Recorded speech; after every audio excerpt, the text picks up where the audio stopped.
Gayunpaman, may narinig siyang bumagsak at bumagsak sa paligid niya.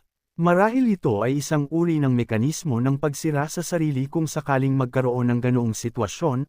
Lumingon si Hong Ugay sa kanyang kapatid at sinabing kailangan na nilang magmadali, dahil kakaunting oras na lang ang natitira. Ang kanyang kapatid ay nagsimulang umiyak, tumangging umalis. Hindi siya aalis sa perimeter na ito, kahit na kailangan niyang isakripisyo ang kanyang buhay.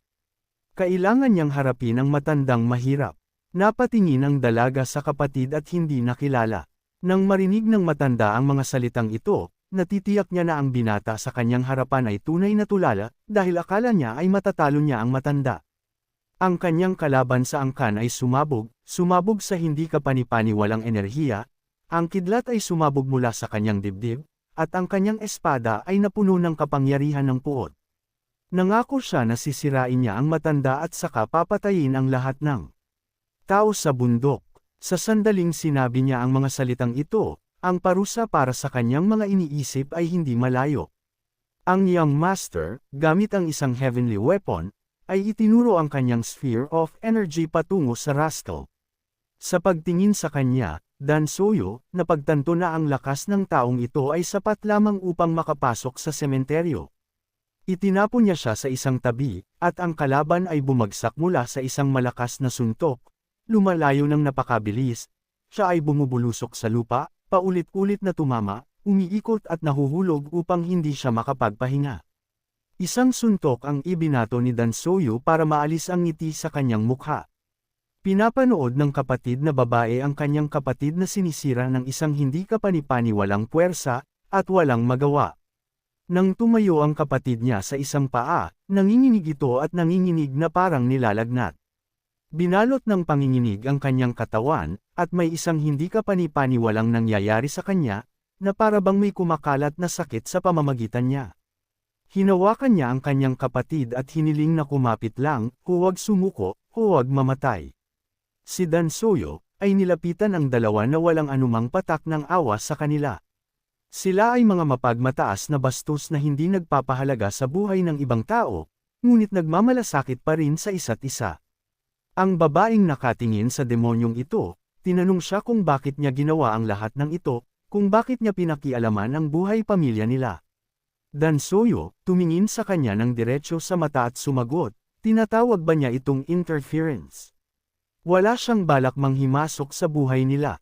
Sila ang mga taong kanina pa pinipigilan siya. Nagalit ang dalaga sa mga salitang iyon. Hindi ito totoo. Hindi pa nga kinukuha ng binata ang perang regalo nila noon pa man. Ano ang gusto niya? Anyway, si Dan Soyo ay nanunood ng dalawang caravan mula sa bundok sa lahat ng oras na ito patungo sa Shenyang at Moen ay naalarma siya sa dalawang caravan na ito. Ang isa sa kanila ay may Yuan envoy. Mga 10 taon na ang nakalipas, at ang panahong ito ay kasabay ng pagsasakatuparan ng mga plano ng kanyang pamilya. Maaaring may kinalaman ito sa Shenyang, bagaman walang koneksyon ang pamilyang Helenghing dito, at ang pangalawang caravan ay mga 20 taon na ang nakalilipas ng agawin ng pamilya mo ng isang kuweba sa Great North Ridge at nagsimulang dukutin ang mga inosenteng tao mula sa bundok. Pinaalalahanan siya ng binata na dinukot nila ang isang batang babae mula sa bundok, at matagal na niya itong hinahanap. Sa wakas ay napagtanto ng matanda, na kanyang kasama, kung ano ang nangyayari. Nakatayo siya sa likuran at napagtanto na sa wakas ay natagpuan na ng binata ang batang ito. Ang isang biglaang pagkabigla ay nagpang-inig sa lupa at isang malaking kalamidad ang nagsimulang lumabas sa lahat ng panig, na sumabog sa kanilang kuweba. Ang tinatawag na Great Calamity, ay bumababa mula sa bundok patungo sa kanila na parang isang malaking bola ng apoy. Napagtanto ng batang babae na wala silang oras upang gumawa ng anuman, wala man lang oras upang makatakas, at hindi sila makakaligtas sa malaking sakuna na ito. Umalangaw-ngaw ang ingay sa buong kuweba nang magsimula itong mag-self-destruct. Lumipad ang mga bato sa lahat ng direksyon, na sumasakop sa lahat ng nabubuhay na bagay. Nakita ng matanda ang hindi kapani-paniwalang puwersa na ito at hindi maintindihan kung anong uri ng makapangyarihang pagsabog ang bomb-alot sa kanila. Tumingin ang dalaga sa mga mata ng Young Master at tinanong kung bakit niya itinatago ang kanyang kapangyarihan. Dahil nakialam ang Young Master sa buhay nila. Malaking kalungkutan ang nangyari. Ang kanyang walang kabuluhang pakikialam ay nawasak ang lahat sa nayon, at ngayon ang lugar na ito ay magiging kanilang karaniwang libingan, na natatakpan ng mabatong lupa. Malaking masa ng mga bato ang nahuhulog sa likuran, at sinabi niya sa kanya na kung mabubuhay sila, hahanapin nila siya at maghihiganti. Sa sandaling iyon, nagtulak sila at kasama ang kanilang kapatid, lumayo sa limot. Ang tanawin ng kaganapang ito ay hindi kapanipaniwala. Ang mga piraso ay lumalabas pa rin mula sa itaas. Ang mga bato ay nahuhulog mula sa ibaba, na napunit ang lahat. Tila ang lahat ay inilatag na may dinamita, at nagsimula ang hindi kapanipaniwalang mga pagsabog sa paligid ng bundok, na tila hindi magagapi noon, ay napuno ng hindi kapanipaniwalang globo ng enerhiya. Ang ibabang layer nito ay natangay ng pinakamalakas na pagsabog sa mundo, at ang bangis ng pagsabog na ito ay nagpagising sa mga tao sa buong mundo. Ang marahas na banggaan at panginginig ng lupa na gumuho at bumagsak ay walang alam na hangganan ng mapanirang kapangyarihan. Ilang minuto pagkatapos ng malaking pagsabog, ang lahat sa paligid ay napuno ng pagkawasak. Ang mga pader sa bundok mismo ay gumuho, 15 araw pagkatapos ng pagsabog, ang mga pagsabog ay nagaganap pa rin sa teritoryo ng pamilyang Moen, at ang pagkawasak ay umulan sa paligid ng ulo ng Moen ngayon lamang. Hinayaan ang sarili na masiraan ng loob. Labis ang kanyang pakiramdam dahil sa isang iglap ay gumuho ang kanyang buong realidad. Ang kanyang anak na si Kwang Song ay natalo dahil sa kanyang katangahan na naging sanhi ng kanyang kamatayan. Nangako ang ama na hindi magdalamhati para sa kanya, dahil ang kanyang pagkamatay ay isang aksidente para sa Mo sa pamilya. Ang matanda ay naniniwala na ang pagkamatay ng kanyang anak ay isang maliit na kontribusyon lamang sa isang bagong bagay para sa kanilang pamilya, tulad ng huling pagsipsip ng alak na may edad na 1,000s na taon, binibilang niya ang kanyang mga pagkalugi, at kakaiba, kailangan niyang kalimutan ang tungkol sa mga ito. Inihagis niya ang bote ng alak sa sahig at unti-unti itong bumagsak mula sa kanyang trono. Ang lahat ng nangyari ay magiging isang mahusay na karanasan para sa kanyang pamilya, at hindi siya matatakot na madungisan ng dugo ang kanyang mga kamay. Ngunit wawasakin muna niya ang mga labi ng mga nayon ng Derek. Bigla siyang bumangon mula sa kanyang trono at nagsimulang magpasya sa kapalaran ng nayon ng Dariek. At pagkatapos ay makiisa siya sa iba pang mga angkan at sa mga hanggal na iyon mula sa 5 pamilya na hindi na makakalaban sa kanya. Siyempre, marami siyang nawala, ngunit kailangan niya ng kaunting oras. Walang makakapigil sa kanyang plano. Pagtingin niya sa salamin, napagtanto niyang naputol ang braso ng lalaki. Naalala ng matanda ang martial art ng binata na kanyang nakalaban. Walang nalalaman tungkol sa kanyang edad, pangalan o angkan, at iniisip niya kung ang binatang ito ay isang mag-aaral, dahil ang kanyang martial art ay hindi katulad ng anumang naranasan niya. Ngunit ayaw niyang maniwala na kaya niyang mabuhay.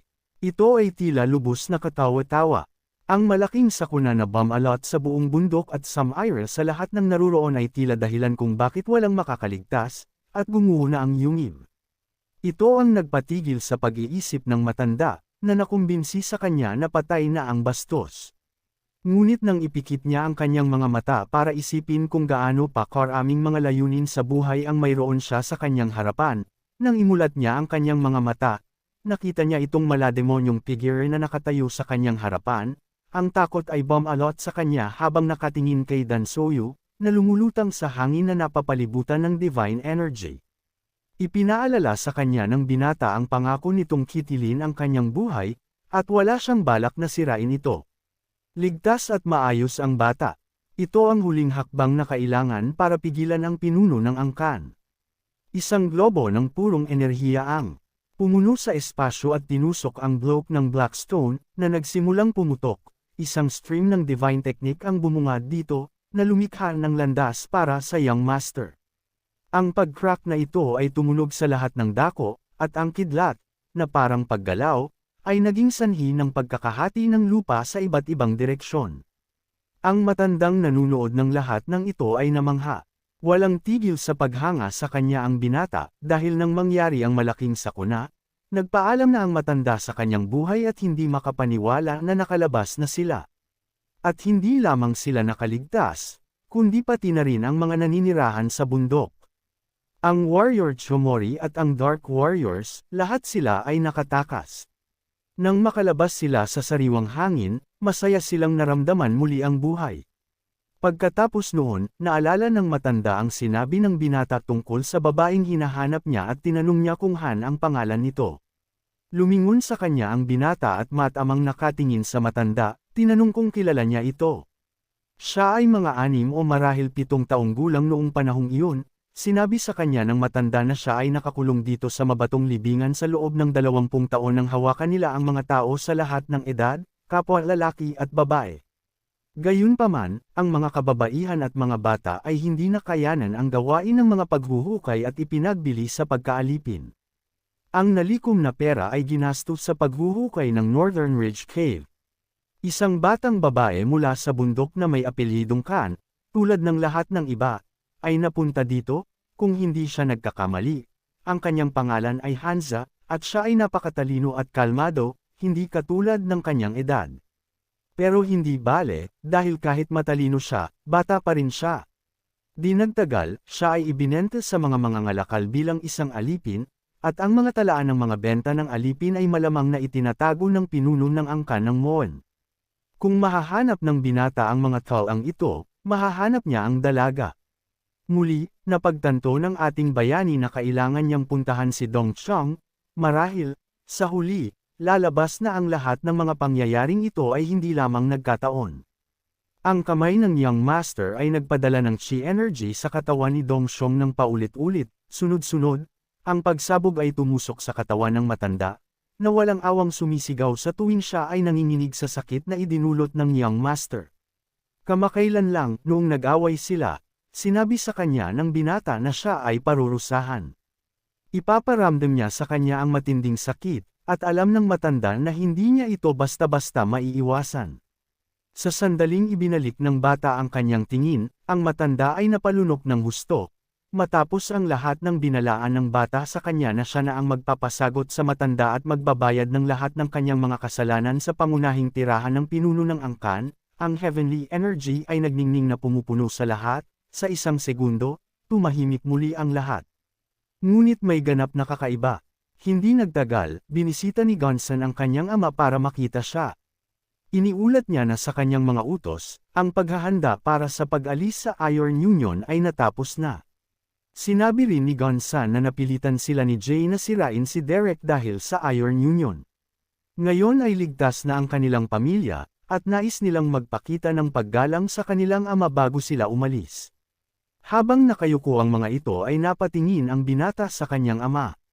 Napahawak si Teres sa kanya nang makita ang kalagayan ng kanyang ama, at ang takot na ito ay tumusok sa kanyang puso. Sa lahat ng kanilang sinabi, ang kanyang ama ay tumugon lamang ng walang laman na katahimikan, naganap na hindi katulad niya.